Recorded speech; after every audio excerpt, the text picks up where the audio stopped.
Allahu Akbar, Allahu Akbar. Kenapa wahai pemuda engkau tertawa? Wahai baginda Nabi, baru sahaja ada seorang perempuan memakai selepa, yang selepa itu lebih besar dibandingkan dengan kakinya pelik. Wahai baginda Nabi, bermaksud nak menghibur baginda Nabi. Tapi apa kata baginda Nabi? Wahai pemuda, lekaslah kau buang air ludahmu ke tanah. Ketika pemuda ini membuang air ludahnya ke tanah, di dalam air ludah itu ada segumpal daging yang masih segar. Maka diperumpamakan orang yang ahli mengumpat itu adalah memakan daging saudaranya sendiri. Bismillahirrahmanirrahim.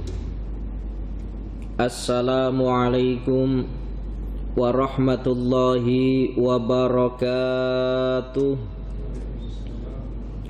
Alhamdulillahilladzi hadana bitta'atihi wa jazarna an ma'siyatihi, wa ashhadu an la ilaha illallah iqraran biwahdaniyatihi, wa ashhadu anna Muhammadan abduhu wa rasuluh, amma ba'du.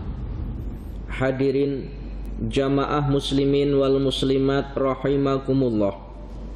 Alhamdulillah, puji syukur kita kehadirat Allah atas segala nikmat yang telah diberikan kepada kita, sehingga dengan nikmat-nikmat itu Allah berikan kesempatan kepada kita untuk hadir di dalam masjidnya yang tidak lain adalah lissolati, untuk melaksanakan ibadah sholat yang tentunya kita kerjakan dengan cara berjamaah.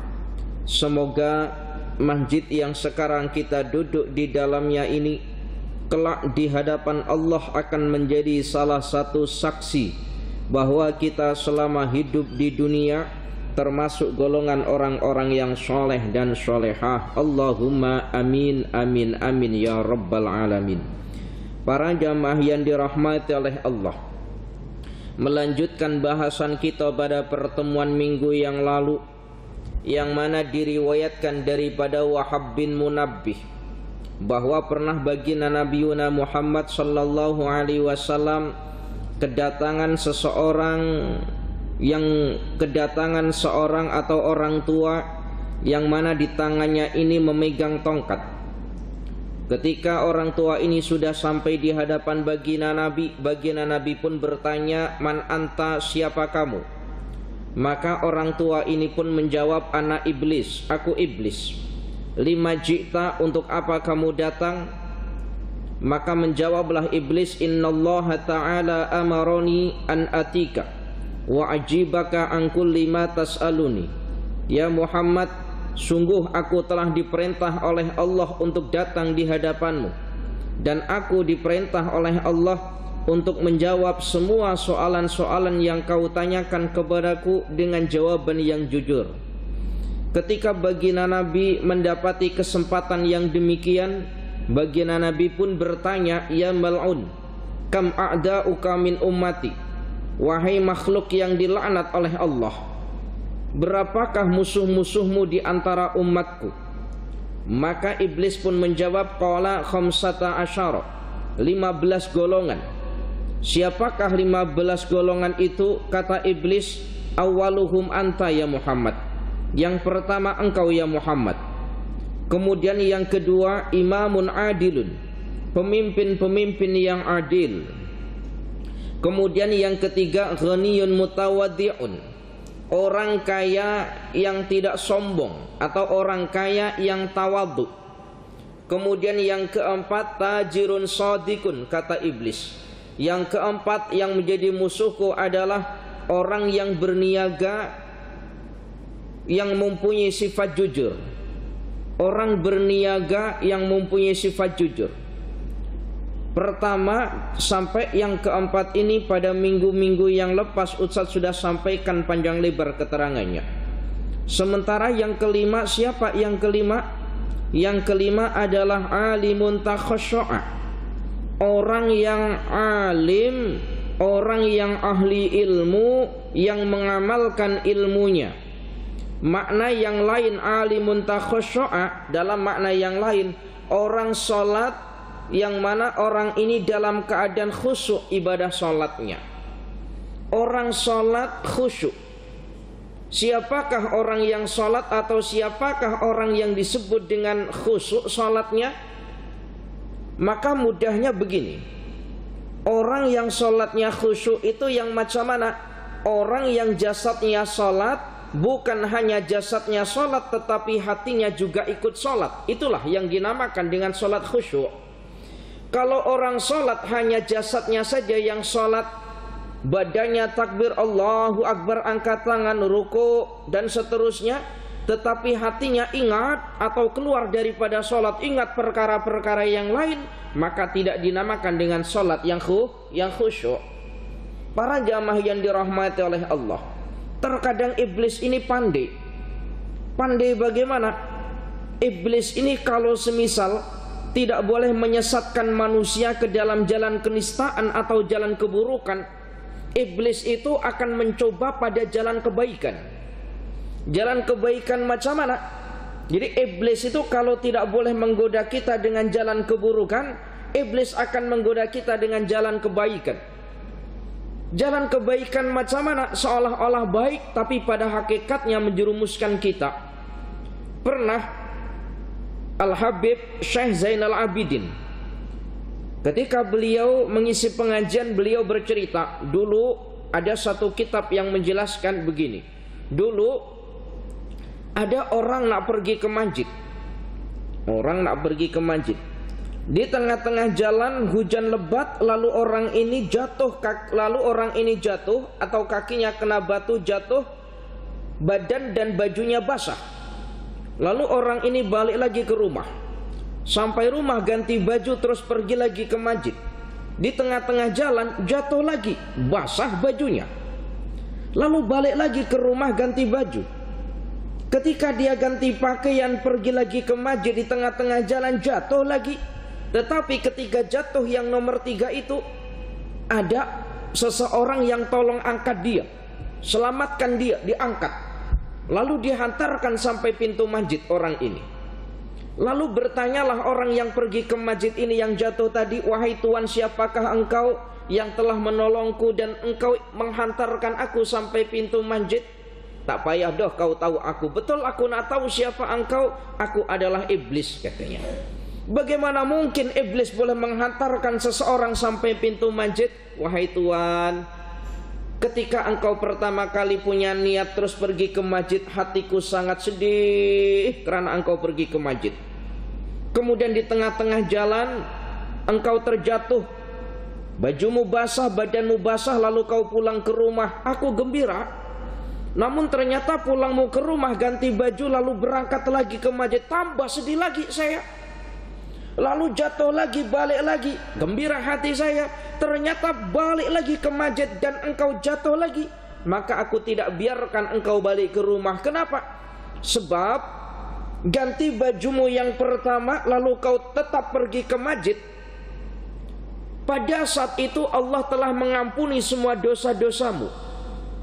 Sementara jatuhmu yang kedua, lalu engkau balik, lalu kau pergi lagi ke masjid. Yang kedua ini Allah telah menghapuskan semua dosa-dosa keluargamu. Sementara jatuh yang ketiga, aku tidak membiarkan engkau pulang ke rumah dan aku terus hantarkan engkau ke pintu masjid. Kenapa?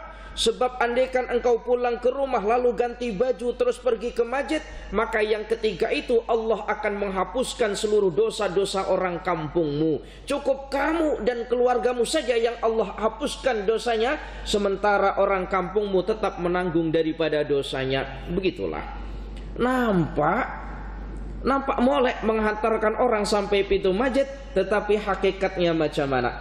Para jamaah yang dirahmati oleh Allah, terkadang kita sholat, sebelum sholat kita cari kunci kereta tak jumpa-jumpa, cari handphone kat rumah tak jumpa-jumpa. Bila kita sampai masjid lalu takbir Allahu Akbar, yang diingat apa ketika takbir? Ya Allah, kunci kereta ada di atas lemari. Ya Allah, handphone ada di atas meja. Begitulah pandainya iblis. Para jamaah yang dirahmati oleh Allah, alimun takhsyu'ah, orang yang sholat dalam keadaan khusyuk ini menjadi musuh-musuh iblis. Pernah diriwayatkan daripada sahabat Jabir, pernah ada seorang sahabat sangat khusyuknya melakukan ibadah sholat, sampai di luar rumah ada orang berteriak-teriak kalau rumahnya terbakar. Tetapi sahabat yang tengah sholat ini tidak mendengar orang yang di luar tengah teriak-teriak kalau rumahnya terbakar. Tak sadar, karena sangat indahnya merasapi, karena sangat indahnya menikmati ibadah sholatnya, sampai sekelilingnya ini dia tidak menyadarinya kalau rumahnya terbakar. Orang itu kalau sudah sholat, innas sholati wa nusuki wa mahyaya wa mamati lillahi rabbil alamin. Inna sholati, sholatku, wa nusuki, ibadahku, wa mahyaya, hidupku, wa mamati, dan matiku, lillahi rabbil alamin. Sudah tidak ingat apa-apa. Sahabat ini di luar rumah ada orang teriak-teriak kalau rumahnya terbakar, tapi dia tak dengar karena asik dengan sholatnya. Bila selepas assalamualaikum, assalamualaikum, zikir lalu berdoa, tengok atas, atapnya sudah tidak ada. Luar biasa. Coba bayangkan kalau kita bagaimana. Jangankan atapnya terbakar, Ustadz. Kemarin saja masjid atapnya belum jadi saja kita tak pergi sholat. Atapnya belum jadi tak pergi sholat. Orang jamaah yang dirahmati oleh Allah. Wasadisu, yang keenam yang menjadi musuh iblis, kata iblis, mukminun nasihun, orang mukmin yang senantiasa memberikan nasihat.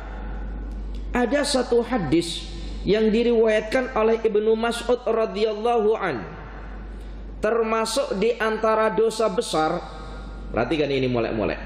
Termasuk di antara dosa besar apabila ada orang memberikan nasihat, bertakwalah engkau kepada Allah. Maknanya memberikan nasihat. Kemudian dijawab oleh orang yang diberikan nasihat dengan kalimat anta binafsik, kamu urus diri kamu sendiri. Maka yang demikian ini termasuk dosa besar.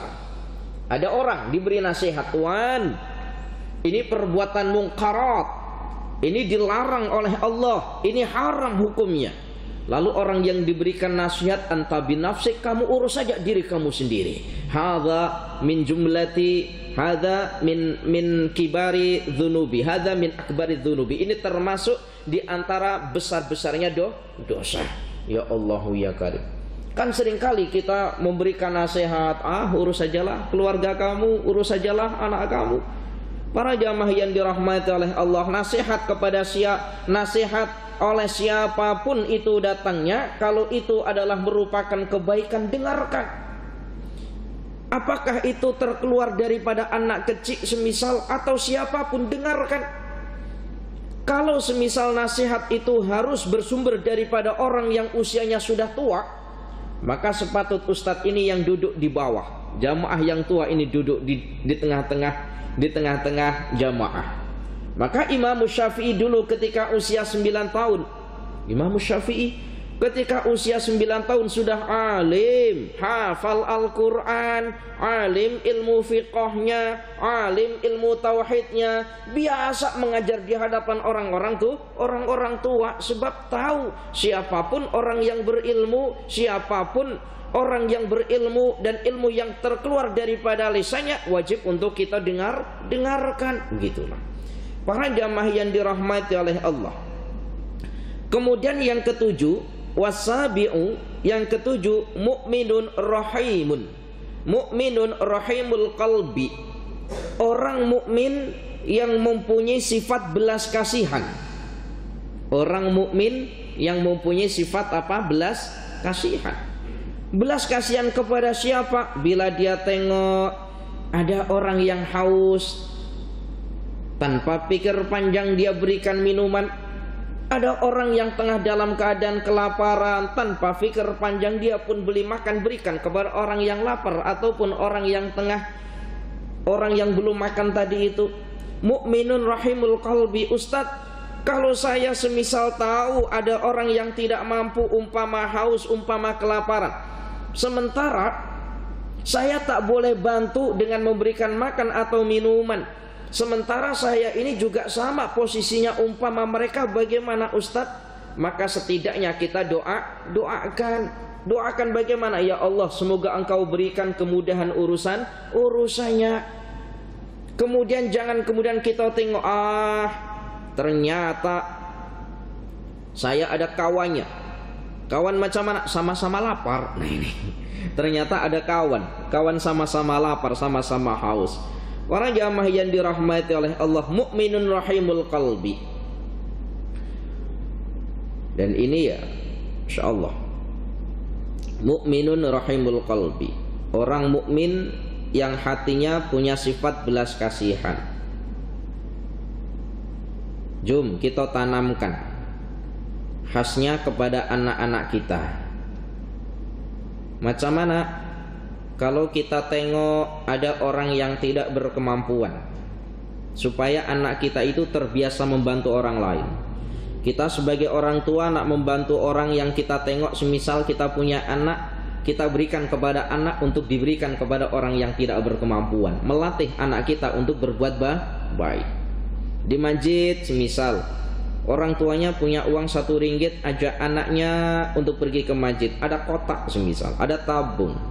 Yang 1 ringgit kita berikan kepada anak, kemudian kita pesan nanti, kalau ada tabung, letak uang ini ke dalam tabung. Membiasakan anak untuk berbuat baik.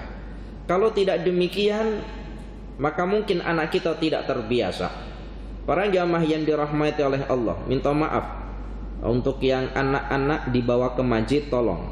Jadi beberapa minggu Ustadz datang di masjid, nampak budak-budak bermain di belakang-belakang sana, ternyata tak ikut sembahyang, tak ikut sholat. Tolong kalau anaknya dibawa ke masjid, disuruhlah untuk mengikuti sholat berjamaah, bukan main-main. Ustaz tengok tadi mungkin ada sekitar 7 atau 8 orang nggak sholat.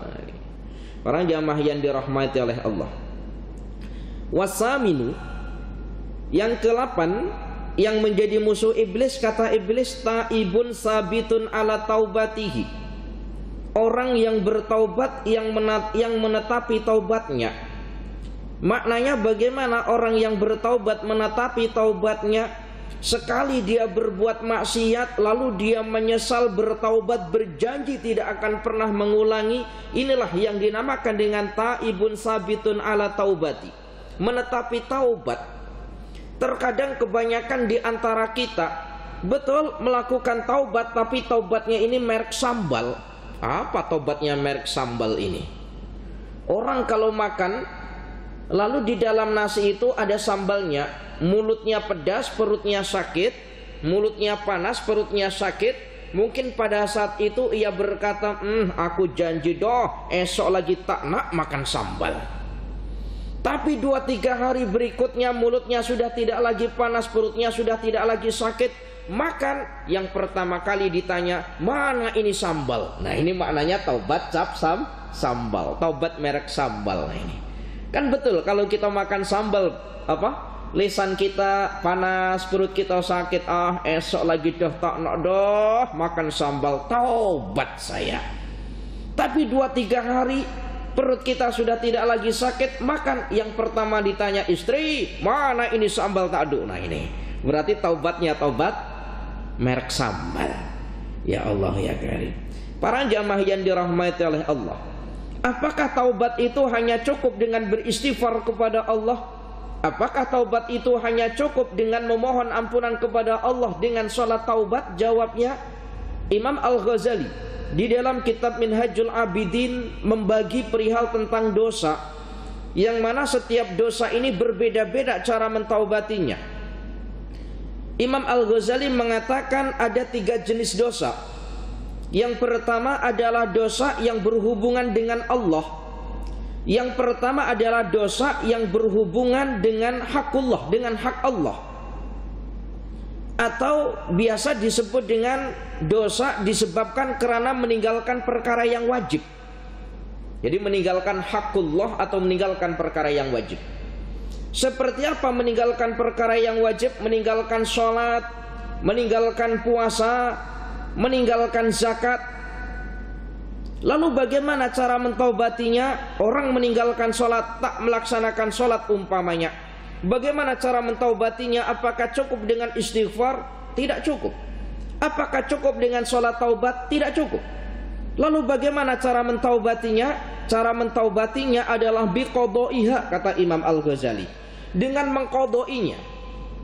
Selagi orang itu umpama meninggalkan sholat 5 waktu, semisal dalam 1 hari 1 malam dia tidak sholat 5 waktu, selagi dia tidak mengqadai sholat yang dia tinggalkan, maka selama itu Allah belum mengampuni dosanya. Meskipun dia mengucapkan istighfar, meskipun dia memohon ampunan kepada Allah dengan sholat taubat, Allah belum terima taubatnya selagi belum diqadai. Boleh paham ya yang pertama ya?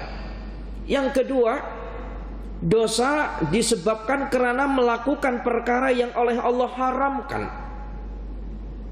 Seperti apa? Kasyurbil khamri, jelas Imam Al-Ghazali, kasyurbil khamri, seperti minum khamr. Bagaimana cara mentaubati orang yang minum khamr? Bagaimana cara mentaubati dosa disebabkan minum khamr atau minum arak? Imam Al-Ghazali mengatakan ada 3 tahapan. Yang pertama menyesal. Aku menyesal telah minum khamr, menyesal. Kemudian yang kedua, tahapan yang kedua, berjanji tidak akan pernah mengulangi. Kalau perbuatan yang pertama dia tidak menyesal, kemudian dia hanya berjanji, aku berjanji tidak akan pernah mengulangi, umpama minum khamr umpamanya, tetapi perbuatan minum khamrnya yang pertama itu tidak pernah disesali, maka tidak dinamakan dengan taubat, kata Imam Al-Ghazali. Jadi disesali dulu, ya Allah aku menyesal karena telah berbuat maksiat berupa minum khamr, dan aku berjanji ya Allah tidak akan pernah mengulangi. Kemudian tahapan yang ketiga, selepas menyesal berjanji tidak akan pernah mengulangi. Yang ketiga apa? Yang ketiga adalah bikasratil ibadati, dengan cara memperbanyak ibadah. Memperbanyak ibadah. Yang asalnya sholat mungkin tidak berjamaah, akhirnya bertaubat selepas minum khamr, berjanji tidak akan pernah menyesal, berjanji tidak akan pernah mengulangi. Kemudian memperbanyak ibadah yang asalnya tidak dikerjakan dengan cara berjamaah, dikerjakanlah dengan cara berjamaah. Yang asalnya kurang bersedekah, memperbanyak sedekah umpamanya. Masya Allah. Yang umpamanya jarang mengaji Al-Quran, karena menyesali, kemudian memperbanyak baca Al-Quran, bikasratil ibadah, dengan cara memperbanyak ibadah. Jadi kalau cuman menyesal, berjanji tidak akan pernah mengulangi, tapi kualiti ibadahnya dia kerjakan biasa-biasa saja, ini tidak dinamakan dengan taubat, kata Imam Al-Ghazali. Ya Allah ya Karim. Para jamaah yang dirahmati oleh Allah.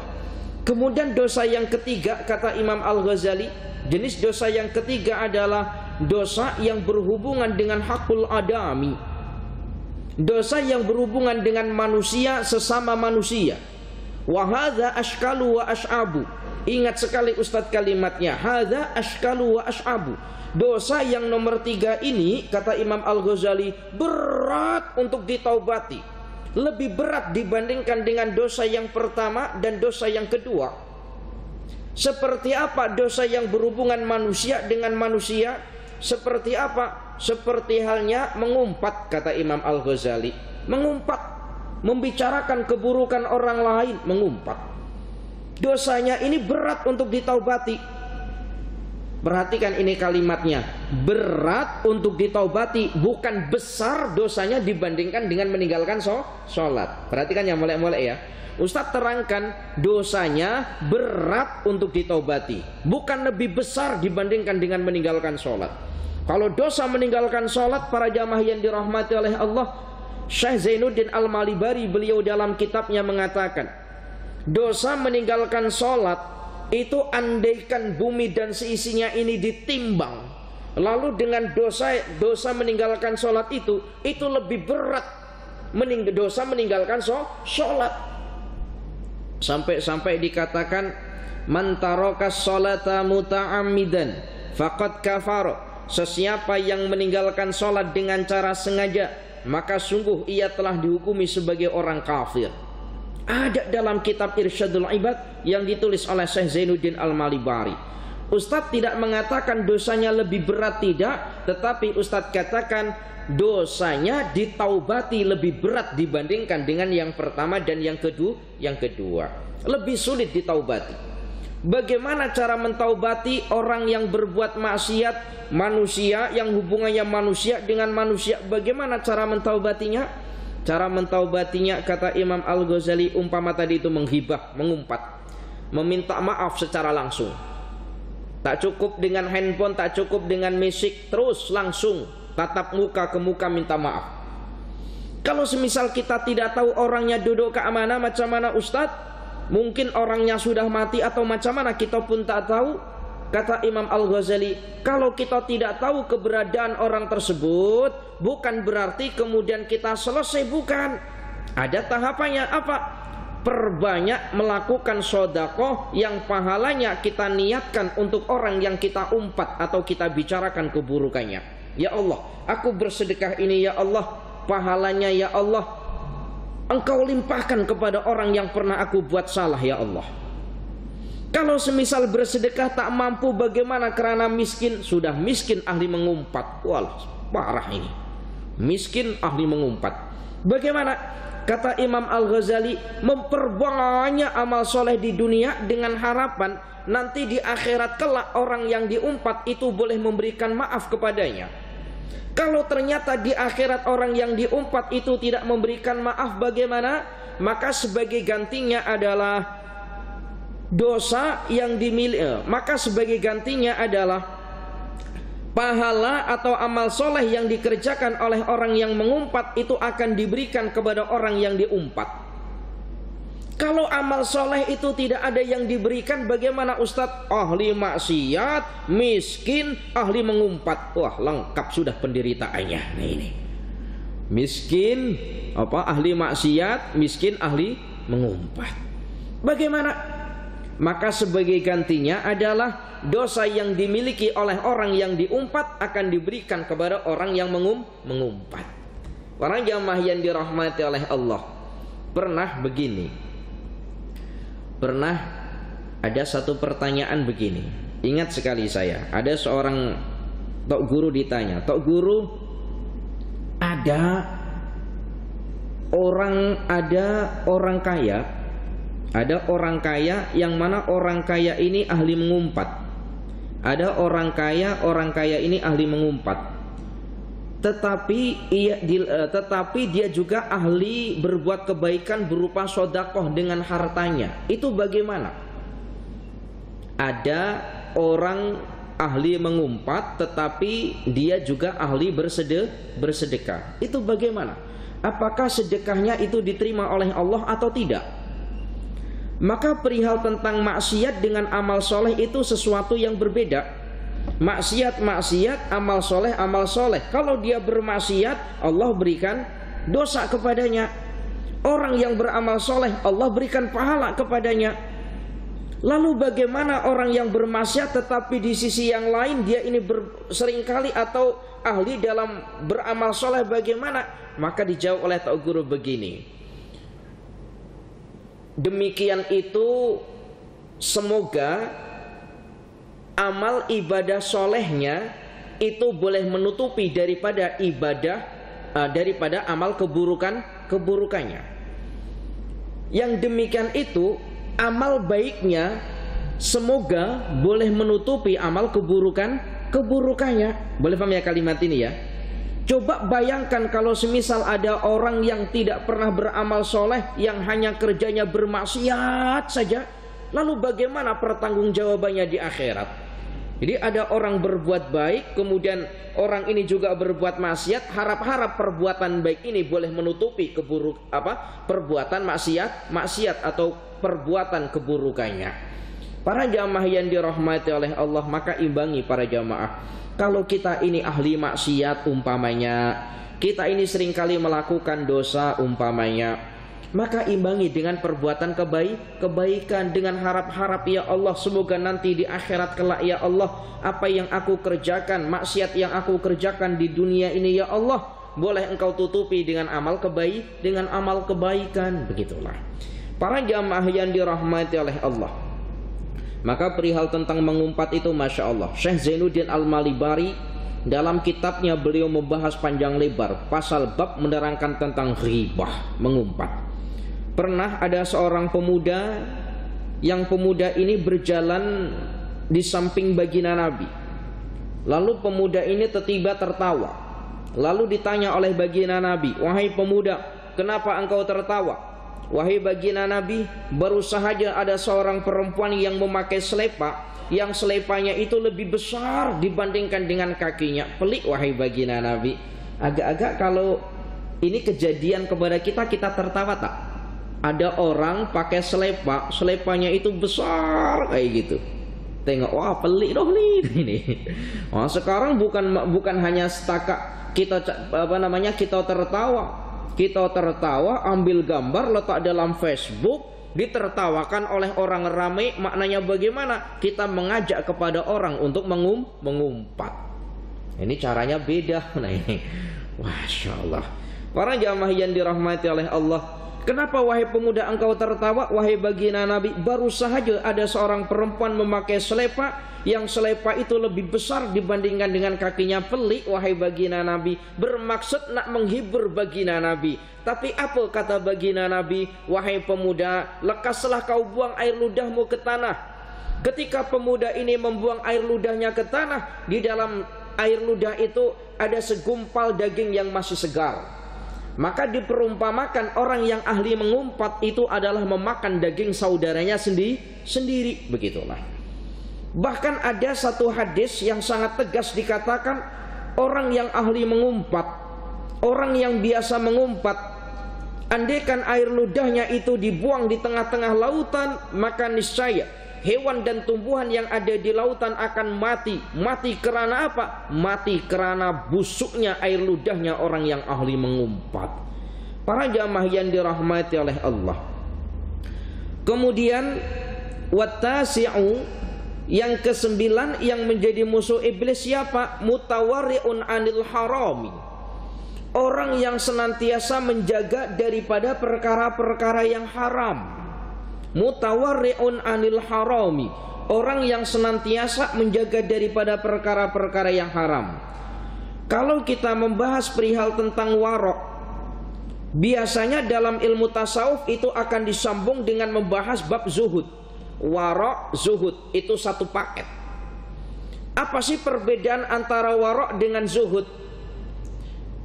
Zuhud adalah orang yang hatinya tidak ta'alluq atau tidak terisi dengan perkara-perkara dunia. Itulah yang dinamakan dengan zuhud. Perhatikan mulai-mulai. Zuhud adalah orang yang hatinya tidak terpenuhi dengan perkara dunia. Namanya zuhud. Meskipun orang itu kaya, meskipun orang itu punya jawatan yang tinggi, tetapi kekayaan dan jawatannya tidak mengisi daripada hatinya, tetap yang diutamakan adalah ukhrawi atau akhiratnya, maka inilah yang dinamakan dengan zuhud. Seringkali kita ini mengartikan zuhud atau mendefinisikan zuhud ini, kalau ada orang ibadah dengan bajunya yang lusuh atau terkoyak-koyak, Masya Allah orang ini zuhudnya. Kalau ada orang makan nampak dengan nasi putih dengan telur semisal, Masya Allah orang ini zuhudnya. Bukan. Faham ya ini ya? Ada orang makan nasi dengan telur semisal, lalu kita kata Masya Allah orang ini zuhudnya, hanya makan dengan demikian. Kita tidak tahu isi hatinya. Mungkin sebenarnya dia nak makan yang sedap tapi tak mampu untuk membeli.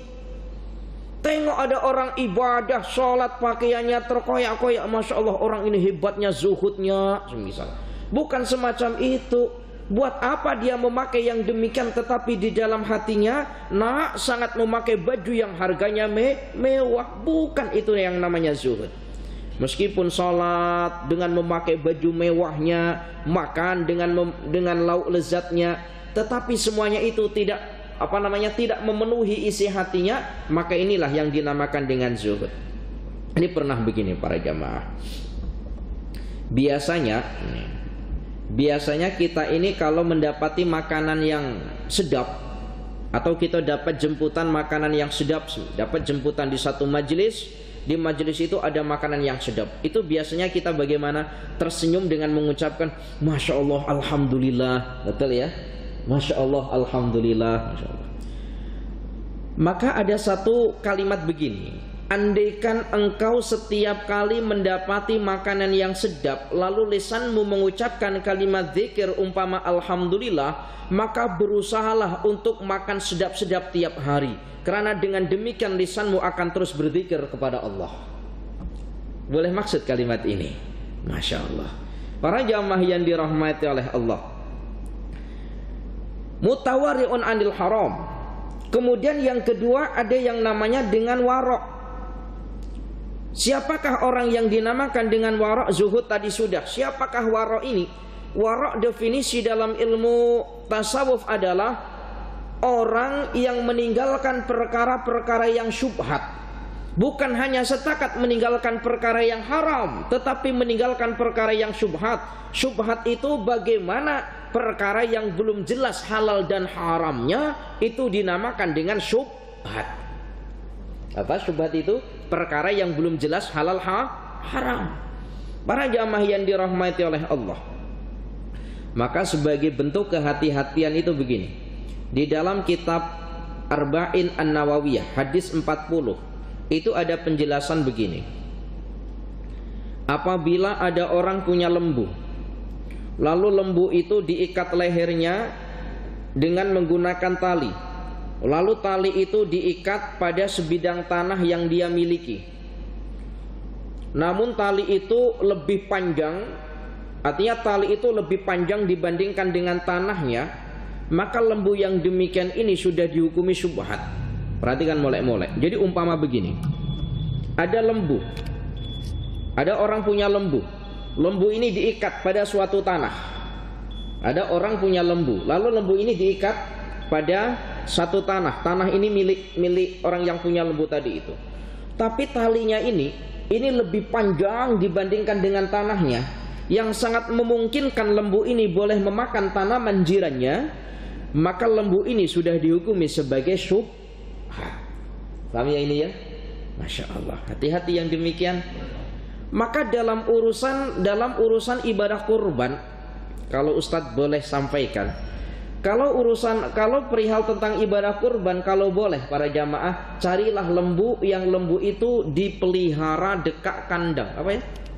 Kandang ya, dekat kandang lembu. Jangan cari lembu yang lembu itu dibiarkan. Dibiarkan bagaimana? Apa? Kan ada ya banyak lembu yang punya lembu 10 dibiarkan begitu saja. Pagi dilepas, nanti petang baru dicari mana lembunya. Seumpama kita ini punya tanaman, lalu lembu itu masuk ke tanaman kita, lalu lembu itu makan tanaman kita, agak-agak kita ridho tidak tanaman kita dimakan lembu itu? Tak ridho. Orang sudah tanam timun 3 bulan, sepatutnya sudah panen, nak panen habis dimakan lembu. Alhamdulillah ridho saya sedekah dengan lembu. Gak ada. Pasti hatinya sakit, bahkan mengumpat, saya doakan orang yang punya lembu. Parah ini. Para jamaah yang dirahmati oleh Allah, hati-hati.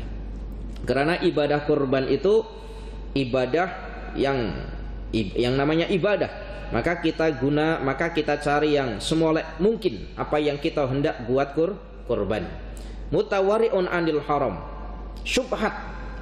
Yang demikian ini pernah dicontohkan, perkara syubhat itu pernah dicontohkan oleh seorang ulama yang bernama Idris.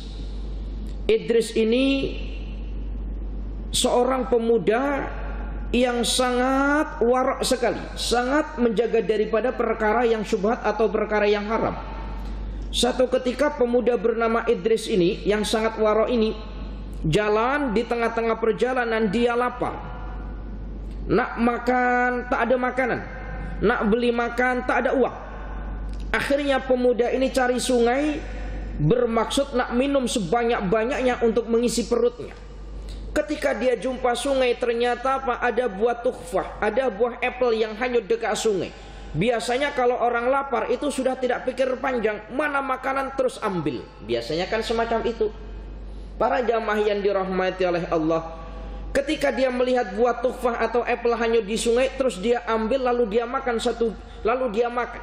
Baru makan satu gigitan, pemuda bernama Idris ini teringat, ya Allah, buah apel siapa yang telah aku makan ini ya Allah? Ada buah, tentu ada orang yang punya buah. Menyesal, menangis. Baru satu gigitan menangis, menyesal, ya Allah, sudah masuk dalam perutku ya Allah, dimuntah-muntahkan tak boleh. Menyesal. Kalau kita bagaimana? 1 kilo habis, ya sudah Ustaz, ini kita cari mana buah apel dekat tepi sungai. Tentu buah apel hanyut di sungai, tentu pokoknya tidak jauh daripada sungai. Dicocokkan tangkainya satu, jumpa. Ternyata Pak, pemiliknya orang tua yang hidup jauh di kampung. Datangi orang tua itu, wahai orang tua, aku telah makan buah apelmu yang telah hanyut di sungai, tolong halalkan. Baru satu gigitan. Kalau tidak percaya, ini buktinya. Apa kata orang tua ini? Wahai pemuda, tidak akan aku halalkan buah apel yang telah engkau makan. Menangis pemuda bernama Idris ini. Baru satu gigitan Tuan. Meskipun satu gigitan, tidak akan aku halalkan, kecuali ada syarat yang harus engkau kerjakan. Apa syaratnya? Pertama, engkau harus kerja kepadaku selama 2 tahun. Dan 2 tahun itu aku tidak akan bayar gaji sebagai ganti daripada buah apel yang telah engkau makan. Satu gigitan suruh kerja 2 tahun tanpa diupah. Ada yang nak, boleh angkat tangan. Masa bodoh lah Ustaz, nak halal ketak. Tak pikir kita, tak pikir. Kerja 2 tahun, selepas 2 tahun Tuan sudah 2 tahun halalkan Tuan. Ada satu syarat yang terakhir yang harus engkau kerjakan. Apa Tuan? Engkau kena nikah dengan anak perempuanku. Tapi jangan senang, anak perempuanku ini buta matanya. Anak perempuanku ini tuli lesanya, tuli telinganya, bisu lesanya, tidak punya 2 tangan dan juga tidak punya 2 kaki. Nak kau nikah dengan anak perempuanku? Kalau nak, maka pada saat itu halal sudah apa yang telah engkau makan. Maka pemuda bernama Idris ini terus, aku nak nikah dengan anak perempuanmu, tapi tolong selepas akad nikah kau halalkan. Dinikahkan. Para jamaah yang dirahmati oleh Allah, secantik-cantiknya perempuan kalau sudah tidak boleh melihat, bisu, tuli, dan tidak punya 2 tangan dan tidak punya 2 kaki, agak-agak ada yang nak ketak boleh angkat tangan. Macam mana Ustaz, nak dibuat apa juga nah nih. Tapi beda dengan pemuda bernama Idris ini. Nikah. Selepas dinikahkan, wahai pemuda bernama Idris, di bilik itulah anak perempuanku, halal sudah buat engkau masuklah ke dalam biliknya. Yang namanya pemuda yang warok, ketuk pintu meskipun tahu di dalam rumah, di dalam bilik itu ada perempuan yang tidak boleh berucap, tetap dengan menggunakan adab. Assalamualaikum, ketuk pintu. Di dalam bilik ada jawaban waalaikumsalam. Tadi kata tak boleh berbicara, tak boleh mendengar. Ini ada orang menjawab suara merdu pula. Nah ini, ketika buka pintu nampak perempuan yang cantik lengkap dengan jasadnya. Lari pemuda ini karena dianggap salah bilik. Wah, salah bilik doh nih doh, salah bilik. Para jamaah yang dirahmati oleh Allah datang kepada orang tua, mana anak perempuanmu? Itu anak perempuanku. Bukan, sebab tidak sesuai ciri-ciri ataupun sifat-sifat yang engkau sampaikan. Wahai pemuda, yang aku sebut anak perempuanku bisu lisannya adalah, yang aku maksud bisu lisannya, selama masa hidupnya anak perempuanku senantiasa menjaga lisannya daripada mengumpat dan berkata bohong. Yang aku maksud tidak mempunyai 2 tangan, selama masa hidupnya anak perempuanku menjaga daripada mengambil benda-benda yang tidak halal baginya. Masya Allah. Ya jom, sekali-kali kalau ada laki-laki merisi anak perempuan kita, kita sebutkan yang demikian ini. Insya Allah tak ada laki-laki yang nak. Para jamaah yang dirahmati oleh Allah, daripada hasil pernikahan itu lahirlah seorang pemuda. Ketika usia 9 tahun hafal Al-Quran. Siapakah budak 9 tahun yang sudah hafal Al-Quran, alim ilmu Al-Quran dan hadisnya? Tidak lain adalah Imam Syafi'i, yang kita ikuti madhabnya dengan sebutan madhab Syafi'i. Imam Syafi'i bin Muhammad bin Idris. Masya Allah. Para jamaah yang dirahmati oleh Allah, jom kalau kita nak dapati anak-anak yang soleh dan solehah, jaga makan minum kita, jangan sampai tercampur daripada perkara-perkara yang haram. Apa yang kita makan akan menjadi segumpal darah. Daripada darah itu akan menjadi segumpal daging. Daripada itu kita nanti akan punya anak keturunan. Macam mana anak keturunan kita akan menjadi anak yang soleh dan solehah, sementara anak keturunan kita tercipta daripada perkara-perkara yang tidak molek, yang kita makan daripada perkara yang syubhat, terlebih perkara yang haram. Wa na'udzubillah min dzalik ya Allah. Para jamaah yang dirahmati oleh Allah, cukup insyaallah kita lanjutkan pada pertemuan yang akan datang insyaallah. Al-afu minkum, mohon maaf apabila ada kesalahan. Ihdinas shiratal mustaqim. Tsumma assalamu alaikum warahmatullahi wabarakatuh.